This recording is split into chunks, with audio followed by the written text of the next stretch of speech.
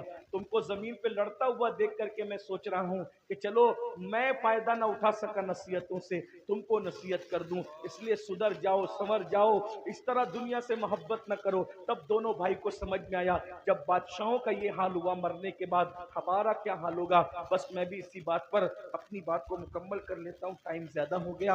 انشاءاللہ غوث پاک کے خطبات کے جو اقتباسات میں نے چھیڑے تھے پھر کبھی پڑھوں گا. اللہ تعالی ہم سب کو توفیق دے، اللہ ہمیں سنوار دے، ہماری زندگیوں میں انقلاب پیدا کر دے. اللہ ہمیں غفلت سے نکال دے، حسد سے نکال دے، تکبر سے نکال دے، گھمنڈ سے نکال دے. اللہ پاک نماز کے لیے ہمیں وقت نکالنے کی توفیق عطا. علماء کرام کریں 2-4 منٹ کچھ اور بات کر لیں. تو آئیے میں نے جو کہا تھا وہ جو بات چل رہی تھی اسی سے کنیکٹ بات کر دو تھوڑی سی، کیونکہ علماء کرام کا حکم ہے اس لیے. اللہ اکبر. تو پہلی چیز جو آپ کے پاس جو حفاظت کا ذرا ہے وہ وضو ہے، اور دوسری چیز میرے آقا فرماتے ہیں نماز. اللہ کے رسول فرماتے ہیں کہ جو بندہ نماز پڑھتا ہے اللہ تبارک و تعالی اس کو اپنی حفاظت کی زرہ پہنا دیتا ہے، اور اس سے جو دشمنی کرتا ہے اس سے اللہ لڑتا ہے. دیکھیے تو صحیح ذرا غور تو کیجئے کہ اس سے جو لڑتا ہے اس سے اللہ لڑتا ہے، اس سے اللہ انتقام لیتا ہے. اور حدیث پاک میں آیا کہ جو بندہ نماز پڑھتا ہے، جو بندہ نماز پڑھتا ہے اس بندے کا حال یہ کہ اللہ اس کے ساتھ وعدہ فرماتا ہے کہ جو نماز پڑھے گا ہم اس کو بے حساب جنت میں داخل کریں گے، اس کو عذاب میں گرفتار نہیں کریں گے، اس کو عذاب میں مبتلا نہیں کریں گے. کیوں؟ اب بتاؤ جب نماز پڑھنے والے کو اللہ اپنے عذاب میں گرفتار نہیں کرتا تو پھر اللہ اس کو دنیا کی مصیبتوں میں کیسے گرفتار کرے گا؟ اللہ کے بندوں آج ہر بندہ پریشان ہے، مالدار بھی پریشان، غریب بھی پریشان، خوبصورت بھی پریشان، کم خوبصورت بھی پریشان. اور سب لوگ آ کر کہتے ہیں حضرت دعا کریں. اچھی بات ہے، اللہ کے نیک بندوں سے دعا کرانا چاہیے، لیکن ایک بات کہتا ہوں یہ جو پریشانیاں ہیں، یہ جو تکلیفیں ہیں، یہ جو بلائیں کیوں ہیں؟ قرآن کہتا ہے وما اصابکم من مصیبت فبما کسبت ایدیکم، کہ تم پر جو کچھ مصیبت آتی ہے وہ تمہارے گناہوں کی وجہ سے آتی ہے، وہ تمہارے ہاتھ کی کمائی کی وجہ سے آتی ہے. غوث پاک کے خطبات میں پڑھ رہا تھا. آئیے خطبے کا ایک اور میں پوائنٹ آپ کے سامنے رکھ دوں حضور غوث پاک کے خطبے کا. حضور غوث پاک رضی اللہ تعالیٰ فرماتے ہیں کہ آپ نے حسد اور تکبر کے بارے میں سنا.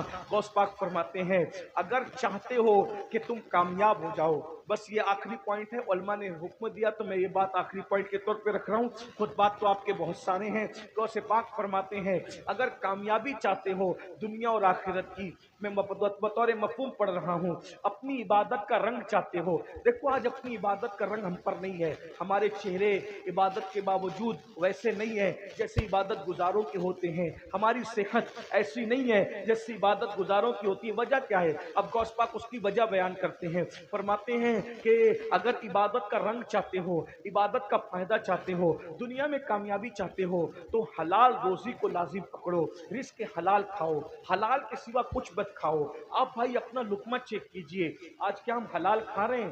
آپ سے پوچھتا ہوں کیا ہم حلال کھا رہے ہیں؟ بہت معافی کے ساتھ، بڑی معذرت کے ساتھ. دیکھو حق بات لوگوں کو تکلیف پہنچاتی ہے لیکن ہمیں اس سے کوئی فرق نہیں پڑتا. ہم تو قادری لوگ ہیں، اللہ کے لیے سچی بات رکھ دینا چاہیے. آج لوگ جو ہیں بڑی بڑی باتیں کرتے ہیں، ہر سال حج کو جا رہے ہیں، ہر سال عمرے کو جا رہے ہیں، نمازی بنے ہیں، مسجد کے متولی بنے، یہ بنے وہ بنے، لیکن لقمے کی پابندی نہیں ہے، حلال و حرام میں کوئی تمیز نہیں ہے. جو جی میں آ رہا ہے کھاتے جاؤ، پیٹ میں ڈالتے جاؤ. کچھ تو اتنے بے باک کہتے ہیں مولانا بسم اللہ پڑھ کے کھا لو سب حلال ہے. استغفر اللہ، انا للہ و انا الیہ راجعون. پھر کیا ہو رہا ہے کہ وہ لاٹری بھی کھیل رہے ہیں، وہ ڈیجیٹل طور پہ جوا بھی کھیل رہے ہیں. آج جوا ڈیجیٹل اتنا عام ہو گیا ہے، بڑے بڑے دیندار گھرانے کے لوگ، مالدار گھرانے کے لوگ، نوجوان چھوکرے راتوں رات کروڑ پتی بننے کا شوق ہے، راتوں رات جو ہے وہ مالدار بننے کا شوق ہے. ایزی منی کے چکر میں، شارٹ کٹ میں مالدار بننے کے چکر میں جوا کھیلا جا رہا ہے. یاد رکھنا نسلیں برباد ہوگی، نسلیں. اللہ کے بندو حرام کو کیا سمجھ رکھا ہے؟ حرام برباد ہونے کے لیے ہے، حرام تباہ ہونے کے لیے، بلکہ حرام کے اتنے دروازے کھلے ہیں. لوگ تو ٹور شروع کرتے ہیں، حاجیوں کے عمرہ کرنے والوں کے پیسے لے کے بھاگ جاتے ہیں. سوچئے تو صحیح، حیرت کی بات ہے. وہ غریب لوگ بیچارے جو 50-100 روپے جمع کر کے پیٹ مار مار کے جمع کرتے ہیں، ٹور والے ان کے پیسے لے کے بھاگ جاتے ہیں. کون ہے وہ لوگ؟ مسلمان ہیں نا. کی ہمت کیسے ہوتی ہے حاجی حج کے نام پہ جمع کیے ہوئے پیسے لے کے بھاگنے؟ لوگوں کی ہمت کیسی ہوتی ہے کہ عمرہ کے نام پہ پیسے لے کے بھاگ، یعنی کتنی بے خوفی ہے، میں کہتا ہوں کہ یہ فرعون اور نمرود کے دور میں بھی لوگوں نے ایسا نہیں کیا ہوگا جو آج کر رہے ہیں، یزید کے دور میں بھی لوگوں نے ایسا نہیں کیا ہوگا، یعنی کتنا غفلت کی حد ہوتی ہے، غفلت کی انتہا ہوتی ہے۔ سید العالمین کی امت میں ہو حلال و حرام کی تمیز ختم، سود پورے شباب پر ہے، جوا کے علاوہ سود یعنی بیاج پورے شباب پر ہے، دھندا کھل کے چل رہا ہے۔ امام اہل سنت سیدی اعلیٰ حضرت علیہ رحمہ حدیث نقل کرتے ہیں فتاوی رضویہ شریف میں کہ جس نے 1 درہم سود کا 1 درہم کھایا، 1 درہم، اب تو درہم چلتا بھی نہیں ہے، لیکن جس نے 1 درہم کھایا 1000 سال تک وہ جہنم کی آگ میں جلے گا۔ 1000 تحفے کوئی دیتا ہے حلال کیوں کہ بس خوبصورت تحفہ ہے، وصول کرو۔ سیدنا فاروق اعظم فرمایا کرتے تھے سب کا تحفہ مت قبول کرو۔ اب تو لوگ یہی حدیث پڑھتے ہیں تحفہ لینا دینا سنت ہے اور تحفہ چیک کرنا بھی سنت ہے، تحفہ چیک کرنا بھی سنت ہے۔ فاروق اعظم کہتے ہیں سب کا تحفہ مت لو، کیونکہ بعض تحفے خفیہ رشوت ہوا کرتے ہیں۔ ہر لفافہ قبول مت کرو، ہر گفٹ قبول مت کرو، بعض چیزیں خفیہ رشوت ہوتی۔ غوث پاک سے بڑا کوئی متبع سنت ہے؟ وقت کا بادشاہ، وقت کا تاجدار، جسے دنیا خلیفہ بغداد کہتی ہے، اسلامی حکومت کا بادشاہ اور خلیفہ کہتی ہے، غوث پاک تو اس کو بھی بہت شان سے اس کو نصیحت کرتے تھے۔ غوث پاک بادشاہ کو جب خطاب کرتے تھے کہتے تھے اے کھجور کے درخت سیدھے رہے ورنہ تجھے بدل دوں گا۔ غوث پاک بادشاہ وقت کو کھجور کا درخت کہہ کر اس کو اس کی اوقات یاد دلا۔ کبھی کہتے تھے او ستون، او کھمبے، اگر تو سیدھا نہیں رہا تو میں تجھے بدل دوں گا، ہٹا دوں گا تجھے، تیری جگہ دوسرا بادشاہ ہے۔ یہ کون کہہ سکتا ہے؟ غوث الثقلین کہہ سکتا ہے۔ غوث پاک کو صرف 11ویں والا پیر سمجھتے ہیں، یہ پلاؤ بریانی تک محدود مت رکھو غوث پاک کو۔ جس نے پوری دنیا میں انقلاب پیدا کیا اس کو عبد القادر جیلانی کہتے ہیں۔ جس نے بیت المقدس کے فاتحین کو ترتیب دیا ہے اسے شیخ عبد القادر جیلانی کہتے ہیں۔ عیسائیوں کے قبضے میں گئے ہوئے بیت المقدس کو چھیننے کے لیے جس نے شیر نر صلاح الدین ایوبی کی شکل میں پیدا کیا ہے اس کو شیخ عبد القادر جیلانی کہتے ہیں۔ اور گھروں میں بیٹھ کر تسبیح لانا ابھی تصوف ہوا ہے، ورنہ جو اس دور کا تصوف تھا جسے پیور تصوف کہتے ہیں وہ یہ تھا کہ خانقاہ میں بیٹھ کر کے وہ ٹیم تیار کرے جو قوموں کی قیادت کرے۔ صلاح الدین ایوبی مرید ہے غوث اعظم کے، صلاح الدین ایوبی کا باپ مرید ہے غوث اعظم کے۔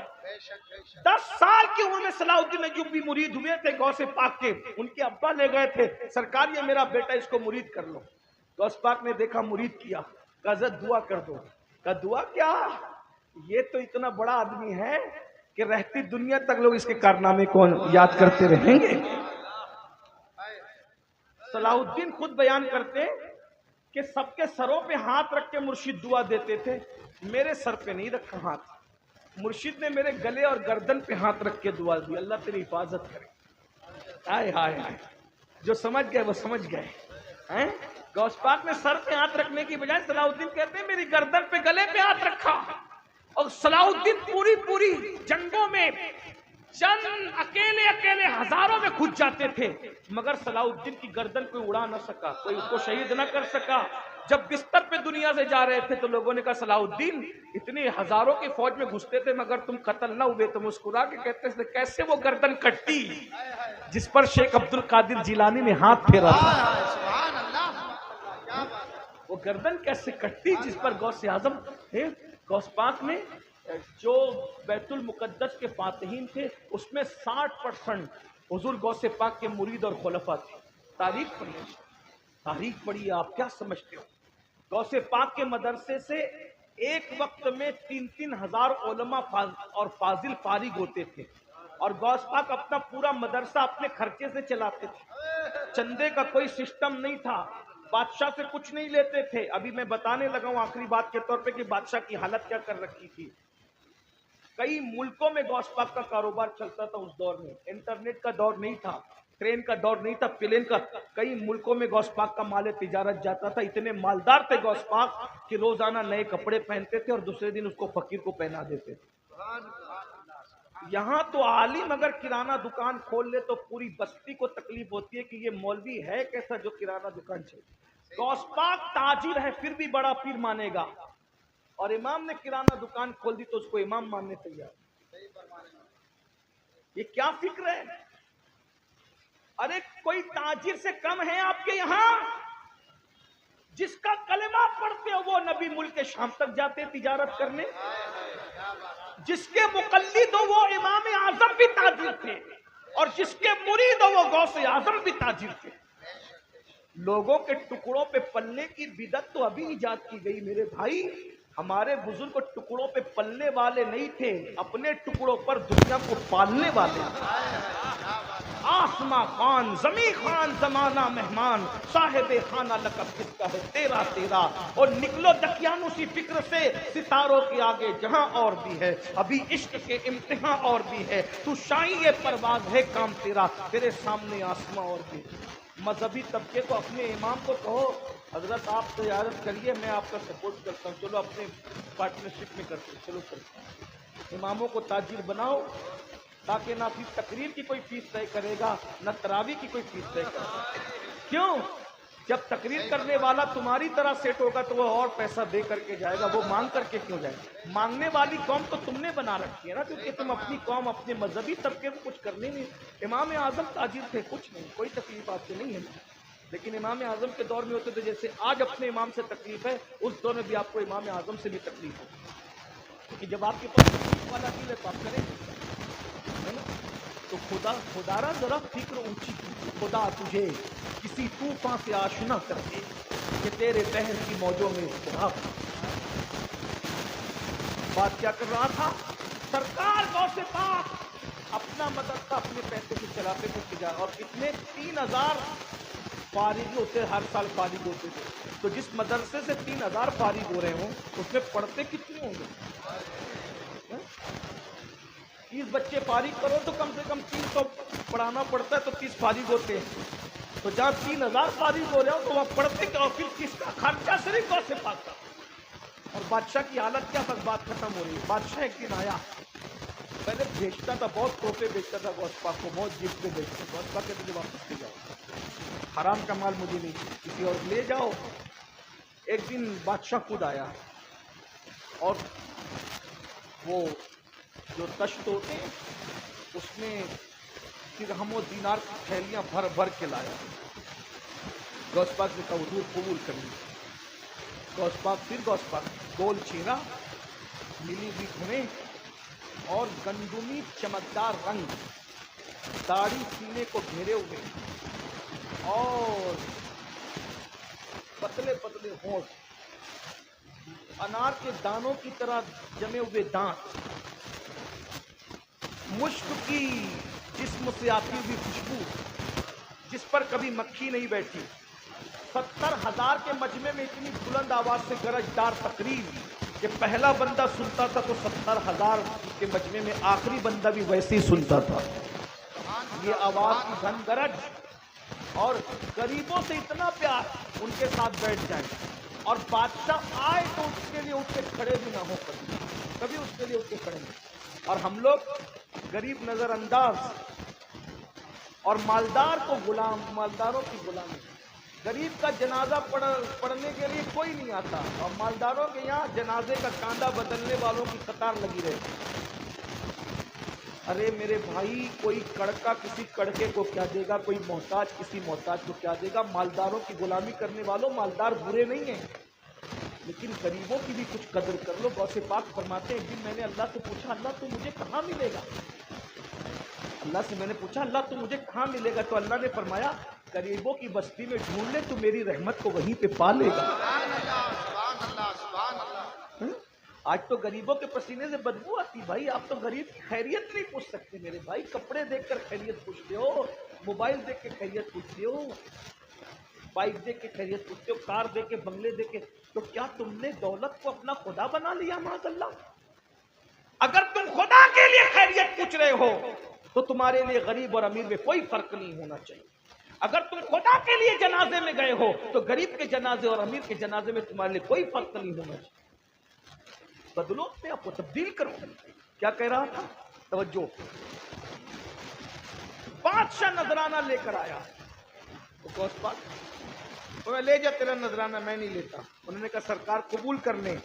فرمایا نادان, میں تیری جنت چاہتا ہوں اور تو میری جہنم چاہتا ہے. لوگ کے خون پسینے کی کمائی نچوڑ کر میرے پاس لاتا ہے, حرام میرے پاس لاتا ہے. اس نے کہا حضور لے لیجئے. غوث پاک نے جلال اور غصے کی کیفیت میں 2 تھیلیاں اٹھائی جس میں مال بھرا ہوا تھا, اور اس کو جب نچوڑا ہے فاتح خیبر کے بیٹے نے قوت حیدری سے, تو پھر اس تھیلی سے خون ٹپکتا ہوا نظر آیا. غصے میں فرمایا لوگوں کا خون نچوڑ کے لا کے مجھے تحفہ دیتا ہے, اگر تیری نسبت رسول کا خیال نہ ہوتا تو ان تھیلیوں کو اتنا نچوڑتا کہ تیرا محل اس خون میں ڈوب جاتا. غریبوں کی رقم لوٹتا ہے, غریبوں کے خون پسینے کو لوٹ کے میرے پاس لاتا ہے, لے جا, یہ جس کی امانت ہے اس تک پہنچا دے. غوث پاک ایک خوبصورت جملہ سنے, بات پوری.